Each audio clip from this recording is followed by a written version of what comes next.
Kalau ditipu ya biasa lah, pernah ditipu itu wes. Ya namanya masih belajar ya, dulu awal-awal ketika saya ditinggal almarhum ya ditipu pernah ya. Tapi ya itu kita serahkan semua kepada Yang Maha Kuasa, pada Allah Subhanahu Wa Taala. Jadi kalau memang beliaunya yang menipu itu niat mau kembali kan kita terima. Cuma kalau dia ya udah, nanti karena 1 rupiah pun nggak bakal lupa di akhirat tuh, nggak bakal luput 1 rupiah.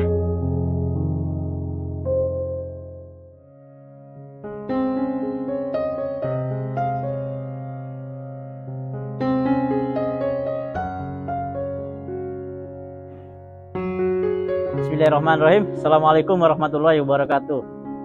Salam sehat, salam barokah buat semuanya para subscriber dan penonton setia dari channel Mas Idris Bondowoso. Perkenalkan, nama saya Abdullah, asal dari Rambi Gundam, Rambi Puji, Jember, Provinsi Jawa Timur. Ya kebetulan saya juga alhamdulillah bisa pelihara sapi, dan kebetulan saya juga di tradingnya, yakni jual beli sapi. Jadi kami biasanya dari desa kita bawa ke pasar, atau dari pasar ke pasar lain. Dan kebetulan untuk wilayah pasar kami itu meliputi pertama pasar Rambulu di hari Minggu, kemudian pasar Lumajang di hari Senin, pasar Tempuran hari Selasa di Tempurjo Jember, hari Rebu di pasar Ambulu lagi, dan kemudian Kamis kita break, hari Jumat kita di pasar Rambi Puji, dan siangnya di pasar Lumajang, Sabtu di pasar Sabtuan Kelompangan Jember, dan minggunya lagi balik ke Ambulu. Jadi kami full, hampir setiap minggu bisa dikatakan kami rata-rata di pasar. Jadi kalau nggak di pasar ya berarti di desa. Jadi menunggu petani, biasanya petani menawarkan sapinya kami lihat cocok kami bawa, atau biasanya kami dari pasar satu ke pasar lain. Dan kebetulan ini di kandang kami di Bakul Sapi Farm, letaknya di Rambi Gundam, Kecamatan Rambi Puji, Jember, Geledak Gedung. Jadi teman-teman nih subscribernya Mas Idris atau para pemirsanya dari Mas Idris, kalau ke Rambi bisa mampir, monggo. Nanti tinggal bisa kontak yang ada di informasi, atau hubungin Mas Idris langsung bisa. Kebetulan kami di kandang ini mulai berdiri di tahun 2018 bisa dikatakan. Kalau saya sendiri untuk dijual beli sapi meneruskan dari almarhum bapak saya. Kalau almarhum bapak insya Allah dari tahun 1989, jadi hampir 30 tahun. Jadi kalau almarhum bapak, saya meneruskan usaha almarhum bapak, dan sekalian beternak. Jadi sambil jual beli sapi, sambil ternaknya juga, kita ternak sapinya juga. Dan biasanya kalau untuk ternak kami di kandang ini lagi sistem percobaan, Pak. Jadi percobaan formula pakan. Di setiap sapi ini kita kasih formula yang beda pakannya. Untuk yang ini formulanya beda dengan yang sebelahnya, dan yang kecil-kecil itu beda juga. Jadi dari nanti hasilnya itu yang akan kami terapkan untuk semuanya. Jadi kedepannya untuk peliharaan kami kita terapkan formula yang terbaik dari yang 5 yang uji coba itu. Mana yang hasilnya yang cocok, bisa menekan HPP, dan tentunya bisa menguntungkan bagi kami para peternak. Dan pertama untuk beternak sendiri, saya sendiri udah menyukai sapi ya dari kecil karena ikut almarhum, melihat almarhum. Tapi kalau almarhum sendiri dari awal dulu tidak punya kandang, jadi kandangnya di teman-temannya, di partnernya. Selesai kami dari pesantren, kami sempat diskusi sama bapak almarhum, gimana nih kalau bikin kandang. Ya akhirnya almarhum bikin kandang sendiri pertamanya di sini. Dan niatnya untuk itu pun kandang di sini hanya untuk pelihara, jadi pemeliharaan aja. Untuk jual belinya kami ada di kandang di luar sini, jadi itu biasanya kandang transit. Jadi teman-teman yang jual beli apa itu di kandang transit. Kalau ini full untuk pemeliharaan. Dan untuk kandang sendiri sistemnya kami combor, dan sentrat dan bantuan sentrat. Jadi yang dilihat sama teman-teman nih, sekarang ini sudah sapi ini udah makan hijauan. Jadi kita beri hijauan setelah 1 jam setelah comboran. Dan comboran itu terdiri dari sentrat. Sentratnya kita memakai Bimafit, terus kemudian ampas, dan sebagian ada yang dengan air tempe, tapi tergantung dengan formulanya. Yang ini formulanya sentratnya hampir 75%, 25%-nya ampas, ada yang 50-50, ada yang 75 ampasnya, 75% ampas, 25% konsentrat. Nanti kita lihat hasilnya dengan genetik sapinya yang berbeda-beda ya. Ini genetik itu, ini genetik yang superan, genetik standar, dan genetik sapi yang lokal yang cenderung kurus dia. Dengan formula pakan kita lihat nanti setelah 4 bulan ketika masa panen dia gimana, pertumbuhannya bagus, signifikan, atau dari segi biaya perawatan gimana, nanti kita kalkulasikan.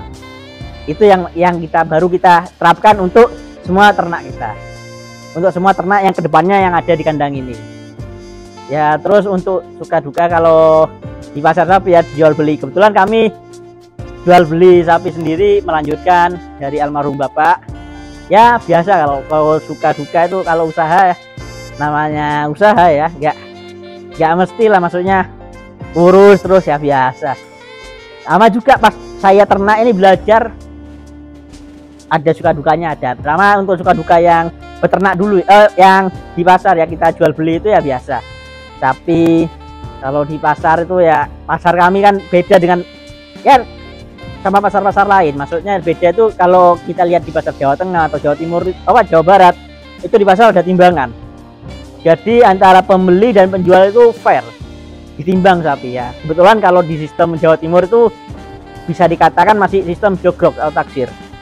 Jadi kami harus belajar itu, taksir itu kita baru bisa melihat ciri-ciri lah, maksudnya spesifikasi sapi ini bobotnya kayak gini, bobot enggak. Kadang-kadang sapi dengan postur yang sama, dengan besar yang sama, ketika ditimbang pun bisa selisih jauh. Itu sering terjadi. Apa yang menyebabkan itu selisih jauh? Jenis pakannya jelas. Itu ya. Jadi kita kalau di pasar ya kita tetap harus belajar, harus tahu lah sama yang ahli, jangan harus tanya, itu pastilah, belajar itu pasti. Kebetulan kami juga belajar dari almarhum, sempat belajar sama almarhum, sama teman-teman almarhum. Jadi kita belajar sambil belajar untuk di pasar. Dan di pasar pun ya bagaimana tahu ya, umumnya pasar ya begitulah kondisinya, macam-macam orang-orang di pasar. Bisa dikatakan ya, bisa macam-macam ya, ada yang baik, ada yang ini jahat, ada yang jahat sekali, ada yang baik-baiknya sekali ya, macam-macam. Kalau untuk suka duka ya alhamdulillah selama ini ya, kalau ditipu ya biasa lah. Pernah ditipu itu ya, namanya masih belajar ya. Dulu awal-awal ketika saya ditinggal almarhum ya ditipu pernah ya. Tapi ya itu kita serahkan semua kepada Yang Maha Kuasa, pada Allah Subhanahu wa taala. Jadi kalau memang beliaunya yang menipu itu niat mau kembali kan kita terima. Cuma kalau dia ya udah, nanti karena 1 rupiah pun nggak bakal lupa di akhirat tuh, nggak bakal luput 1 rupiah. Jangankan mau berapa, 1 rupiah itu nggak bakal luput ya. Jadi pedoman itu yang kami pakai. Jadi kami nggak begitu terlalu memaksa, cuma introspeksi bagi kami. Jadi kedepannya kami berarti udah kayak gini, berarti kami harus lebih waspada lagi. Dan untuk kawan-kawan juga, misalkan di pasar ya, kita bukannya untuk menjelekkan pasar atau apa, enggak. Jadi begini, kalau di pasar lebih baik cari teman. Kenapa? Karena pasar itu ya pasar, kita nggak tahu isinya gimana, macam orangnya gimana, watak-wataknya gimana. Jadi kita harus ada teman. Kalau bisa teman yang ahli masalah sapi, atau misalkan yang paham dengan lingkungan sana, dengan suasana pasar itu. Jadi kita menghindari resiko-resiko yang karena saya banyak lihat sekali petani, para pembeli, konsumen yang belanja langsung pasar itu ya kadang-kadang ada yang ini, ada yang kita kasihan. Akhirnya apa? Nama pasar kita sendiri yang jelek. Padahal kita pedagang yang yang niat dirusak dengan sebagian orang. Nah itu makanya lebih baik kita sebelum, untuk tips dan triknya sebelum pasar itu yang pertama itu ya jelas harusnya teman, tujuan dulu apa. Jangan sampai kita tujuannya ketika di rumah beli sapi jantan, tapi sampai pasar malah dapat embeng, malah dapat sapi betina. Jangan gitu. Kita harus pastikan kalau jantan ya udah beli jantan. Jangan terpengaruh dengan misalkan ini apa, cuma tapi tetap kembali pada konsumen pembeli. Cuma kalau kita sarankan lebih baik diniatkan dulu dari rumah apa yang biar gak terkecoh nanti di pasar. Ketika ada sapi murah apa, misalkan apa, jangan, kita fokuskan dengan niat kita. Budget kita juga kita tentukan dan cari sapi yang dan kita harus teliti pertama. Itu yang paling penting. Yang kedua, teliti. Kita nebak sapi ini, kita harus kawal sapi itu. Kalau bisa sampai rumah kita ikutin. Banyak kejadian sapi udah kita deal sapi ini misalkan, misal sapi A tiba-tiba datang di rumah B, sering malah dapat ada yang Z. Kan kasihan petani yang orang yang beli sapi, akhirnya nama pasar jadi nama pasar lagi yang jelek akhirnya. Ya begitulah kawan-kawan. Jadi itulah suka dukanya kalau di pasar sapi ya. Ya biasalah, namanya suka duka. Ya, alhamdulillah juga kami juga kadang-kadang melayani teman-teman dari teman-teman yang mau belanja bakalan misalkan atau daging dari luar kota apa, kami kadang-kadang bantu dari segi transportasi, kita bantu ya. Biasa kemarin dari Sulawesi pernah, Kalimantan, sampai paling jauh dari Riau. Itu pun mereka datang ke sini, kita diskusi dulu apa sih tujuan mereka datang ke sini. Akhirnya kita diskusi dan tentukan apa yang mau belanja, budget berapa, baru kita tentukan. Itu suka duka di pasar. Alhamdulillah untuk beternak sendiri, kalau beternak ya biasa lah, sapi nggak makan itu wis biasa, wis kadang-kadang mumet lah. Tapi kalau kita punya sapi nggak makan mumet ya, kita harus cari solusinya. Ya pasti sapi kok nggak makan, tapi kita harus juga tahu kodratnya sapi itu makannya ya apa. Proteinnya kan harus proteinnya abadi, jadi jangan dikasih protein yang hewani. Protein hewani itu misalkan kayak tepung apa, misalnya dari tepung ikan. Cuma itu prinsip saya ya, kalau protein hewani dikasih ke sapi itu nggak cocok, karena kodratnya sapi itu proteinnya nabati. Jadi ada yang macam-macam, ada yang tepung ikan apa, cuma itu macam-macam dari peternak ya. Kalau suka duka beternak itu pastilah sapi nggak makan, kalau nggak cocok, sapi kurus ini nggak mau gemuk ya biasa. Cuma kita harus semangat terus, jangan sampai ada karena satu halangan ngeluh. Apalagi ngeliat temen nih ya sapinya besar, saya mau pelihara sapi besar. Jangan terpengaruh itu. Kita harus niatkan apa yang kita mau pelihara, itu aja ya. Itulah teman-teman, sekian dari pengalaman kami di dunia jual beli, dunia peternakan. Dan kami pun kebetulan kami alhamdulillah dipercaya untuk distributor dari pabrik Bimafeed di Tuban. Bagi kawan-kawan nih yang misalkan butuh konsentrat Bimafeed dengan harga yang terjangkau, karena harga yang kami beda dengan harga yang di toko. Jadi kami bukan karena kami datang langsung dari pabrik, jadi harga masih harga pabrik.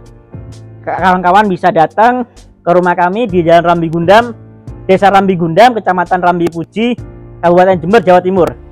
Jadi teman-teman bisa datang, saya janjian atau janjian dulu di WA kapan mau datang, nanti baru kita karena kami nggak jual secara offline, kita hanya pesanan. Dan terlebih khusus ya teman-teman yang online ini yang lagi pemirsa dari channelnya Mas Idris dan channelnya Mas Rozi, bisa langsung hubungi beliau, atau ada yang mau tanya-tanya perihal persapian atau ternak, bisa langsung komen di Mas Idris biar Sekian, terima kasih dari kami. Kalau ada salah mohon dimaafkan, apabila salah kata pribadi itu dari saya. Jadi terima kasih semua buat kawan-kawan subscribe. Salam sehat, salam barokah, sukses. Waalaikumsalam warahmatullahi wabarakatuh.